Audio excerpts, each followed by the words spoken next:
Kilala mo naman ako eh. Basta ikaw, lagi akong naandyan. Kaalalay. Alam mo, oras na oh.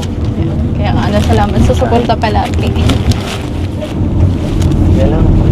Alam mo, tapos na ang graduation eh. Gusto ko makita yung buhok mo. Yan, mas Clean mo. Ganda. Bagong hair ah. Bagong. Kapag pa nang nakita eh. Eh, nakakatuwa lang.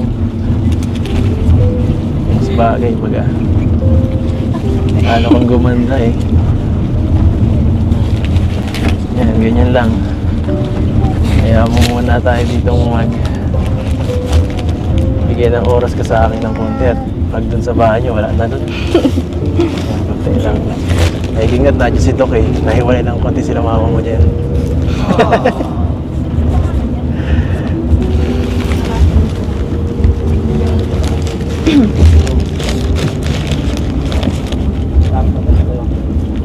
Pagod ka? Medyo. Sige, sandal ka lang. Ano muna? Ako muna ang bahala sa'yo dito.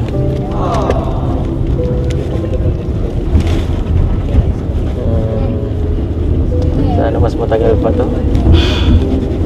Tagal pa talaga tayo. Gaano katagal? Ay, isa na. Ha? Gaano katagal? Ano bang tinutukoy yun ng tagal? Matagal pa talaga yan. Nagsisimula pa lang tayo eh.